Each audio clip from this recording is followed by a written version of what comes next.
کیا آپ جانتے ہیں کہ ظلم کی کتنی قسمیں ہیں اور سب سے بڑا ظلم کون سا ہے، اور اسلام کو تمام آسمانی دینوں پر کب کامیابی اور غلبہ حاصل ہوگا؟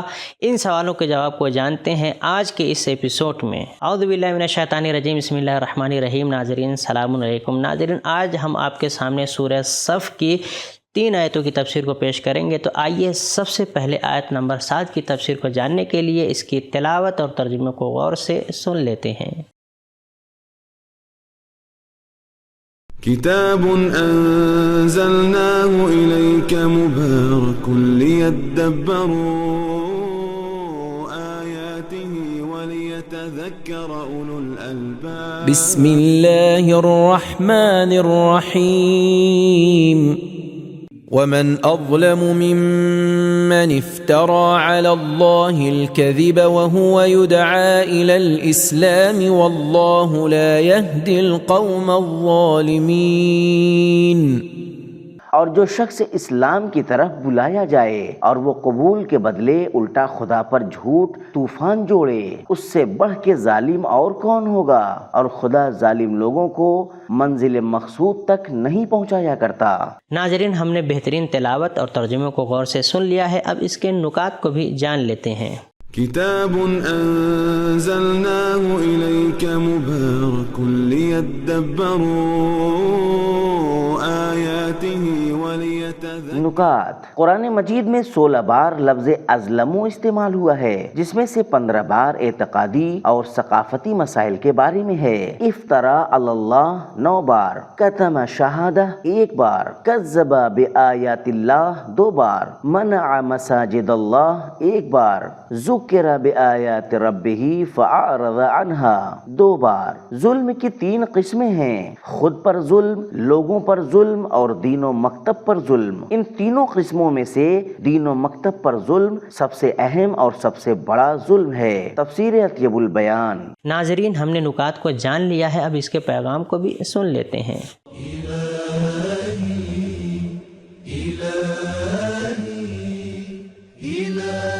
پیغام نمبر 1، جو شخص نہیں حضرت عیسیٰ علیہ السلام کی بشارت کو مانتا ہے اور نہ ہی پیغمبر اسلام صلی اللہ علیہ وآلہ وسلم کے معجزات کو، اور سب کو سحر اور جادو کہتا ہے، وہ سب سے بڑا بہتان باندھنے والا اور سب سے بڑا ظالم ہے۔ نمبر 2، انبیاء پر بہتان لگانا اللہ پر بہتان لگانا ہے۔ ان لوگوں نے پیغمبر اسلام صلی اللہ علیہ وآلہ وسلم کو کہا سحر مبین، مگر اللہ ان کے اس عمل کو اللہ پر بہتان لگانا بتاتا ہے۔ نمبر 3، اللہ اور اس کے دین پر بہتان لگانا سب سے بری قسم کا بہتان ہے۔ نمبر 4، سب سے بڑا ظلم لوگوں کی ترقی، معرفت اور حق و عبادت کی طرف رجحان میں رکاوٹ بننا ہے۔ نمبر 5، سب سے برا ظلم وہ ہوتا ہے کہ جب ظالم پر اتمام حجت ہو گئی ہو اور پھر بھی وہ ظلم کرے۔ نمبر 6، اللہ پر بہتان باندھنے کا نتیجہ اللہ کی ہدایت سے محروم ہونا ہے۔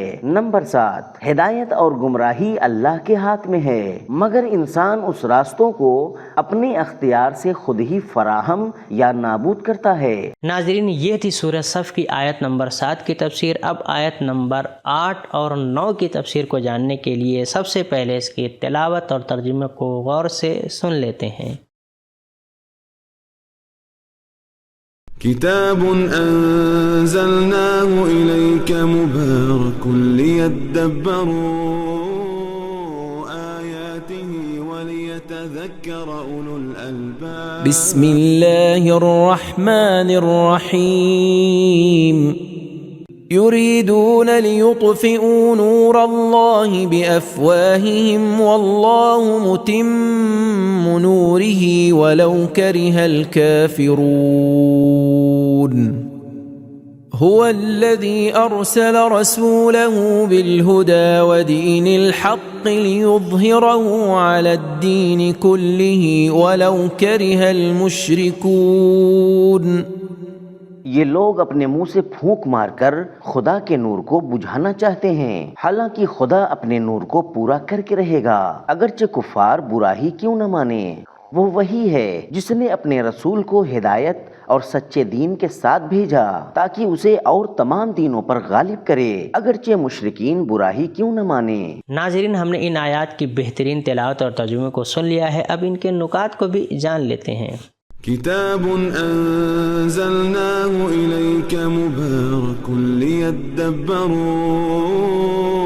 آياته وليتذكروا۔ اس سورے کی آیت نمبر 8 اور 9 کے مضامین سے ملتے مضامین سورہ توبہ کی آیت نمبر 32 اور 33 میں بھی آئے ہیں۔ اللہ کے نور کو خاموش کرنے کے لیے دشمن مختلف اور متعدد کوششیں کرتے ہیں، من جملہ وہ تہمت لگاتے ہیں کہ یہ سب پرانے زمانے کی باتیں ہیں، اساطیر الاولین، سورہ انعام آیت نمبر 25۔ وہ کہتے ہیں کہ یہ باتیں صرف وہم و گمان ہیں، اضغاث احلام، سورہ انبیاء آیت نمبر 5۔ پیغمبر صلی اللہ علیہ وآلہ وسلم کی باتوں کو جھوٹ اور بہتان کہتے ہیں، ام یقولون افتراہ، سورہ احقاف آیت نمبر 8۔ وحی کی آیتوں کو معمولی اور بے اہمیت شمار کرتے ہیں، لو نشاء لقلنا مثل هذا، سورہ انفال آیت نمبر 31۔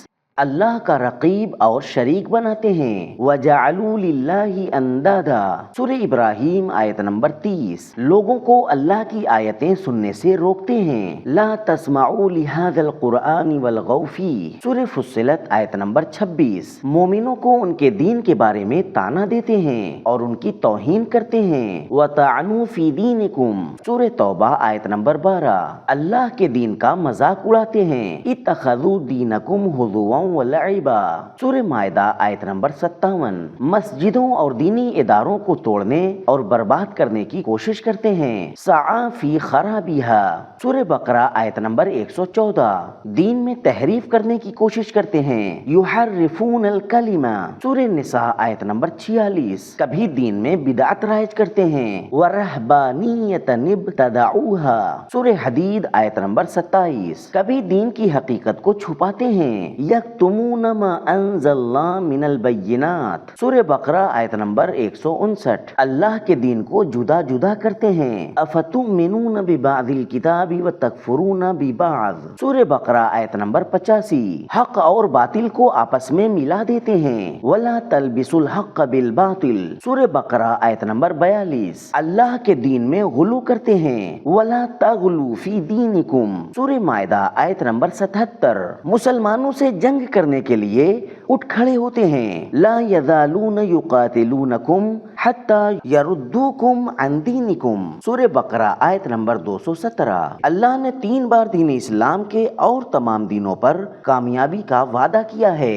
هو الذی ارسل رسولہ بالہدی ودین الحق لیظہرہ علی الدین کلہ ولو کرہ المشرکون، سورہ توبہ آیت نمبر 33۔ هو الذی ارسل رسولہ بالہدی ودین الحق لیظہرہ علی الدین کلہ وکفی باللہ شہیدا، سورہ فتح آیت نمبر 28۔ هو الذی ارسل رسولہ بالہدی ودین الحق لیظہرہ علی الدین کلہ ولو کرہ المشرکون، سورہ صف آیت نمبر 9۔ اور اس بات میں کوئی شک نہیں ہے کہ اللہ اپنا وعدہ پورا کرتا ہے، وَلَن يُخْلِفَ اللَّهُ وَعْدَهُ، سورہ روم آیت نمبر 6، سورہ حج آیت نمبر 47۔ بے تردید اور متواتر روایتوں میں ملتا ہے کہ تمام آسمانی دینوں پر اسلام کی کامیابی اور غلبہ امام مہدی علیہ السلام کے ظہور کے وقت پوری ہوگی۔ حضرت علی علیہ السلام نے فرمایا، والذی نفسی بیدہ حتی لا یبقى قریۃ الا ونودی فیہا بشہادہ اللہ الہ الا اللہ وان محمد رسول اللہ بکرۃ وعشیہ، تفسیر مجمع البیان، تفسیر کنز الدقائق اور تفسیر برہان۔ اس خدا کی قسم کہ جس کے قبضے قدرت میں میری جان ہے، کوئی شہر اور گاؤں ایسا نہیں ہوگا کہ جہاں صبح و شام اذان اور شہادتین کی آواز سنائی نہ دے۔ تاریخ اسلام نے آیت نمبر 8 کے پورا ہونے کو ثابت کیا ہے، کیونکہ دشمن نے مذاق اڑانے،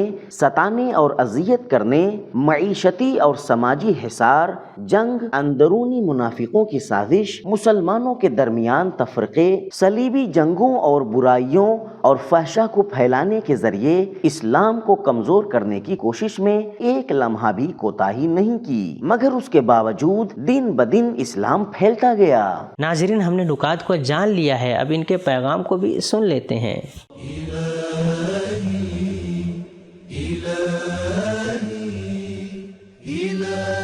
پیغام نمبر 1، دشمن مسلسل ہدایت کے چراغ اور اللہ کے نور کو بجھانے کی کوشش میں ہے۔ نمبر 2، قرآن اللہ کا نور ہے۔ نمبر 3، دین نور ہے، یعنی معرفت، ترقی، آگے بڑھنے اور گرمی کا ذریعہ ہے۔ نمبر 4، حق سے مقابلہ کرنے کے لیے دشمنوں کے ارادے اور منصوبے بے فائدہ کوشش کے علاوہ کچھ نہیں ہیں۔ فانوس بن کے جس کی حفاظت خدا کرے، وہ شمع کیا بجھے جسے روشن خدا کرے۔ نمبر 5، اسلام سے مقابلہ کرنے کے لیے دشمنوں کا سب سے اہم وسیلہ تبلیغات اور تشہیرات ہے، بے افواہہم، البتہ وہ کامیاب نہیں ہوتے۔ نمبر 6، اسلام کامل اور ہمیشہ باقی رہنے والا دین ہے۔ نمبر 7، کسی بھی طرح کی مخالفت اللہ کے ارادے میں رکاوٹ نہیں بن سکتی، نہ تو شرک ولو کرہ المشرکون سورہ توبہ آیت نمبر 33، اور نہ ہی کفر